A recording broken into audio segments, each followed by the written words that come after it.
وہ اپنے کمرے میں گمسم سا بیٹھا تھا اور اس کی آنکھیں نم تھیں۔ ایک فیصلہ اسے آج لینا تھا، مگر وہ کشمکش میں مبتلا تھا۔ اس نے ایک بوجھل سی سانس بھری اور سامنے لیٹے اپنے لختے جگر کو دیکھا، جو کہ کاٹ میں لیٹا کلکاریاں مار رہا تھا۔ وہ اٹھا اور اس کے پاس بیٹھے اپنی انگلی اس کی طرف بڑھائی تو انگلی تھام کر مزید خوش ہونے لگا۔ زینیا، یہ تم نے کیا کیا؟ میرے متعلق ایک بار بھی نہیں سوچا؟ چلو ٹھیک ہے، مگر ہمارے بچے کے لیے سوچ لیتی۔ کاش تم نے اتنا بڑا فیصلہ لینے سے پہلے ایک بار سوچا ہوتا۔ وہ بند آنکھوں کے پیچھے اس کے چہرے سے مخاطب ہوا۔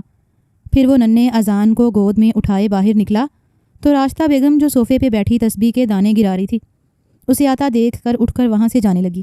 وہ ان کا ہاتھ پکڑ کر بولا، پلیز سنی، اس طرح کا رویہ مت رکھیے مجھ سے۔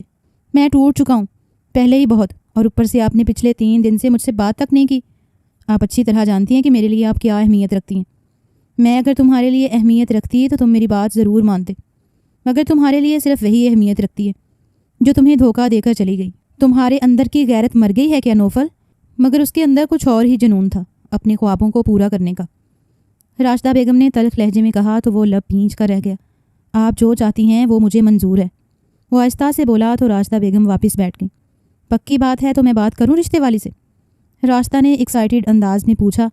نوفل نے دل پر پتھر رکھ کر کہا، جی مجھے منظور ہے۔ یہ الفاظ جیسے اس کے وجود کو چیر گئے ہوں، مگر اس کی زبان سے بغیر کسی ہچکچاہٹ کے نکلے۔ راشدہ بیگم کی آنکھوں میں خوشی کی چمک واضح تھی۔ وہ فوراً اٹھ کر بولی، یہ ہوئی نا بات، میں آج ہی رشتے والی سے بات کر کے تمہارے لیے ایک مناسب رشتہ دیکھتی ہوں۔ نوفل نے کچھ نہیں کہا، بس خاموشی سے ان کی بات سن کر سر ہلا دیا۔ اس کے دل میں ہلچل تو مچی ہوئی تھی، لیکن وہ جانتا تھا کہ یہ فیصلہ اس کے اور اذان کے لیے بہتر ہوگا۔ وہ اپنے اندر کے درد کو دبانے کی کوشش کرتا رہا، جیسے یہ سب کسی اور کی زندگی میں ہو رہا ہو۔ کچھ دنوں بعد راشدہ بیگم نے ایک خوشخبری سنائی، نوفل، میں نے تمہارے لیے لڑکی پسند کر لی ہے۔ بہت اچھا گھرانہ ہے، زاہد صاحب ہے نا، زاہد انڈسٹری والے، ان کی لڑکی نیک اور سلجھی ہوئی ہے، تمہیں بھی پسند آئے گی۔ نوفل نے ان کی بات پہ چونک کر دیکھا۔ اسے لگا کہ وہ کوئی مڈل کلاس کی لڑکی لائیں گی، مگر وہ تو اپر کلاس کی ہی ڈھونڈ لائی ہیں۔ لڑکی والوں کو ہاں بول دوں؟ راشدہ کے سوال پہ دھیرے سے سر ہلایا۔ دل میں وہی خالی پن تھا جو اسے کچھ بھی محسوس کرنے نہیں دے رہا تھا۔ وہ خود کو سمجھا چکا تھا کہ زندگی اب اسے یہی راستہ دکھا رہی ہے اور اسے اسی پر چلنا ہوگا۔ کچھ ہفتے گزرے اور نوفل کی شادی کا دن آن پہنچا۔ ہر طرف خوشیاں اور گہما گہمی تھی۔ راشدہ بیگم کی آنکھوں میں سکون اور اطمینان تھا۔ وہ جانتی تھیں جس لڑکی کو وہ اب لے کر آ رہی ہیں وہ ان کے گھر کو جنت بنا دے گی۔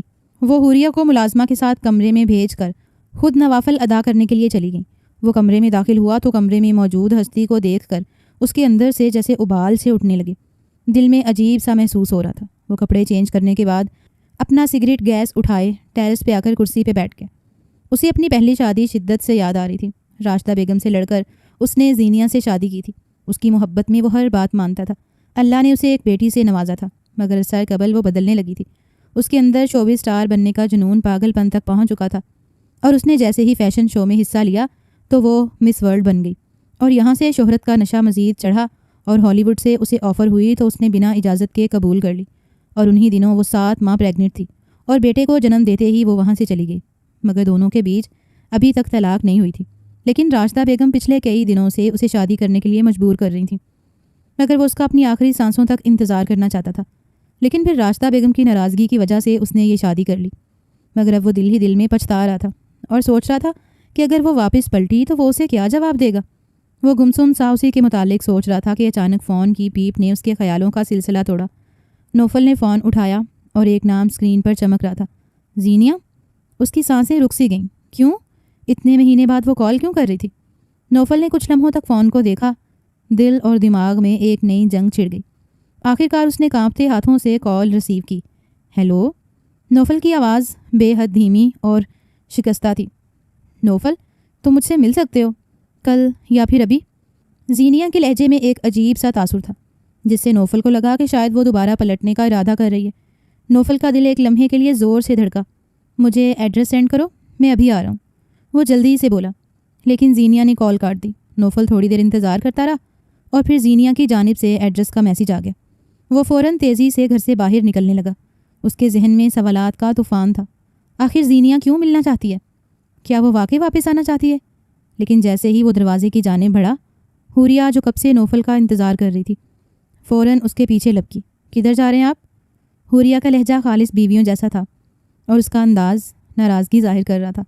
نوفل چونک کر رکا اور حیرانگی سے اسے دیکھنے لگا۔ تم مجھ سے سوال کر رہی ہو؟ اس نے بھویں چڑھا کر پوچھا، جیسے اسے یقین نہ آ رہا ہو۔ نہیں، دیواروں سے کر رہی ہوں، حوریہ نے سنجیدگی سے جواب دیا۔ کب سے آپ کے انتظار میں یوں گھونگھٹ اوڑھے بیٹھی ہوں، اور آپ نے آ کر سکون سے کپڑے بدلے، سگریٹ جلائی اور اب یوں باہر جا رہے ہیں۔ نوفل کو حوریہ کے انداز پر حیرت ہوئی۔ وہ سر پر حجاب کیے ہوئے تھی اور اس نے اپنے لہنگے کے ساتھ ملتی شال اوڑھ رکھی تھی۔ اس کا حلیہ دیکھ کر نوفل کو لگا تھا کہ وہ خاموش کم گو قسم کی لڑکی ہوگی، مگر وہ اس کی توقعات کے بالکل برعکس نکلی۔ نوفل نے اسے سر سے پاؤں تک دیکھا اور چند لمحے کے لیے کچھ کہنے کو الفاظ نہ ملے۔ میں ایک ضروری کام سے جا رہا ہوں، نوفل نے الجھن میں مبتلا ہو کر کہا۔ تم پریشان نہ ہو، بس کچھ دیر میں آ جاؤں گا۔ حوریہ نے گہری نظر سے نوفل کو دیکھا۔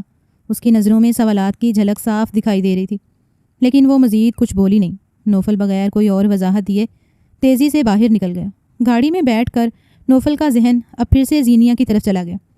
کیا زینیا واقعی واپس آنا چاہتی ہے یا پھر کوئی اور بات ہے؟ دل کی دھڑکن تیز ہونے لگی۔ نوفل نے گاڑی کا ایکسکیلیٹر دبایا اور زینیا کے دیے ہوئے ایڈریس کی طرف بڑھنے لگا۔ وہ وہاں پہنچا تو وہ اریبہ پہ چلا رہی تھی۔ وہ گمسم سا اسے دیکھے گیا۔ اریبہ بچے، اس نے پکارا تو وہ روتے ہوئے اس کی طرف بڑھی تو وہ جلدی سے گھٹنوں کے بل بیٹھتا اسے اپنے سینے سے لگا گیا۔ کیا ہوا میرے بچے؟ ماما نے کیوں ڈانٹا؟ وہ اس کا چہرہ ہاتھوں میں لیتے ہوئے نرمی سے پوچھنے لگا۔ تمہیں تو پتہ ہے نوفل، یہ کتنی ضدی ہو گئی ہے۔ ابھی یہاں آ کر ڈونٹ مانگ رہی تھی، میں نے دے دیا۔ دیکھو اس نے کیا حال کیا اپنے کپڑوں کا۔ میں نے اسے سمجھایا کہ اسپون کے ساتھ کھاؤ، لیکن اسے اثر ہی نہیں ہوتا، ہاتھوں سے کھا رہی تھی، اور جب میں نے بس ایک ہلکا سا تھپڑ مارا تو رونے لگ گئی۔ اب دیکھو اپنے بابا کو دیکھ کر کیسے آنسو بہا رہی ہے، زینیا نے ناگواری بھرے لہجے میں کہا۔ نوفل کا چہرہ سخت ہو گیا۔ زینیا، کسی چیز کی حد ہوتی ہے، تم ایسے کیسے کر سکتی ہو؟ وہ صرف 3 سال کی بچی ہے اور تم اس کے ساتھ اس طرح کا رویہ اختیار کر رہی ہو۔ بچے کو مینرز تم نے سکھانے ہیں، ڈانٹنے یا تھپڑ مارنے سے نہیں سکھایا جاتا، پیار سے سکھاؤ۔ وہ لب کچلتے ہوئے بولا۔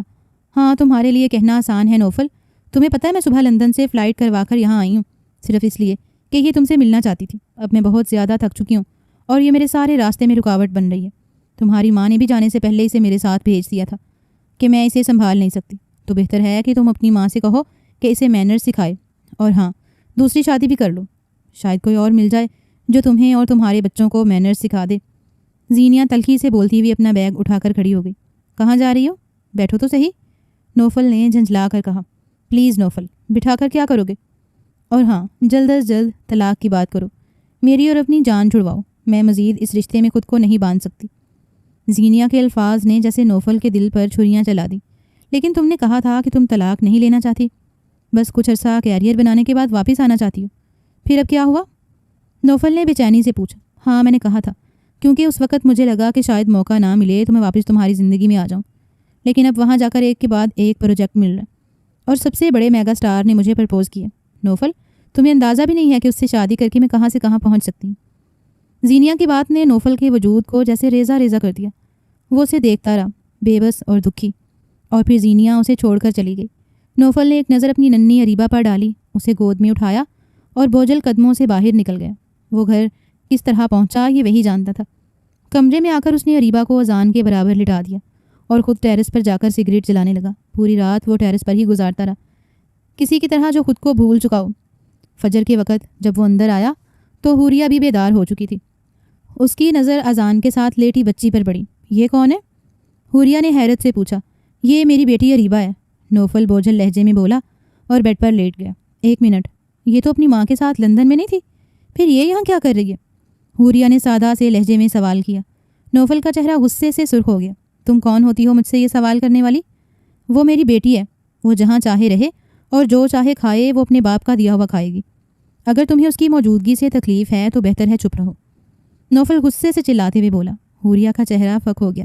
دماغ خراب ہو گیا آپ کا؟ اس طرح بات کر رہے ہیں آپ مجھ سے؟ اور مجھے کیوں اس بچی سے تکلیف ہوگی؟ میں نے تو صرف ایک سوال کیا تھا، کیونکہ آپ کی ماں نے یہی بتایا تھا کہ بیٹی ماں کے ساتھ گئی ہے اور بیٹا یہاں ہوتا ہے۔ آپ کو شرم آنی چاہیے مجھ پر ایسے الزام لگاتے ہوئے۔ حوریہ بھی جواباً غصے میں بولی۔ تم میرے سامنے زبان درازی کر رہی ہو، نوفل یزدانی کے سامنے۔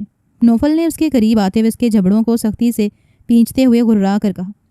حوریہ نے نم آنکھوں سے اس سنگ دل شخص کو دیکھا جو اپنے جذبات کے آگے کسی کو کچھ نہیں سمجھتا تھا۔ وہ چپ چاپ بغیر کچھ کہے واش روم کی جانب بڑھ گیا۔ فرش پر پاؤں رکھتے ہی اس نے نماز ادا کی اور پھر صوفے پر بیٹھ کر قرآن مجید پڑھنے لگا۔ اس دوران وہ اس کو دیکھنے لگی جو کل رات ہی اس کا ہم سفر بنا تھا۔ نم آنکھوں کو صاف کرتی ہوئی وہ اٹھ کر روتے ہوئے اذان کی طرف بڑھی۔ اذان کے رونے پر اریبہ اٹھ کر حیرت سے اسے دیکھ رہی تھی اور پھر وہ پاس آ کر اذان کے سر پر ہاتھ پھیرنے لگی۔ اس کے چہرے پر خوشی کے تاثرات تھے۔ ہائے بیبی، میں ہوں آپ کی مما۔ اس نے ہلکا سا مسکرا کر ہاتھ بڑھایا تو اذان کچھ دیر سوچنے کے بعد اس کا ہاتھ تھام کر اس کی طرف بڑھا۔ چلیے اب آپ اپنا نام بتائیے، وہ ہلکے سے مسکراتے ہوئے بولی۔ اریبہ، وہ آہستہ سے بولی مگر سہمی ہوئی لگ رہی تھی۔ واو، اریبہ کا نام تو بہت پیارا ہے، وہ خوش ہو کر بولی۔ چلیں اب جلدی سے اٹھیں اور فیس واش کرتے ہیں، پھر ہم باہر جا کر کچھ کھاتے پیتے ہیں۔ پھر دونوں کو واش روم میں لے جا کر اس نے ان کے کپڑے نکالے، چینج کرایا اور اذان کو گود میں اٹھا کر اریبہ کی انگلی تھامے باہر آ گئی۔ کچن میں آ کر اس نے ملازمہ سے ساری چیزوں کے متعلق پوچھا اور پھر دودھ دے کر دونوں کو لاؤنج میں لٹایا۔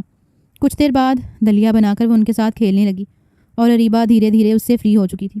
الارم کی آواز سے نوفل کی آنکھ کھلی تو کمرے میں کوئی بھی نہیں تھا۔ وہ ہڑبڑا کر اٹھا اور کل رات کا سب کچھ یاد آیا۔ گہرا سانس بھر کر وہ چپل پہنے باہر کی جانب بڑھا۔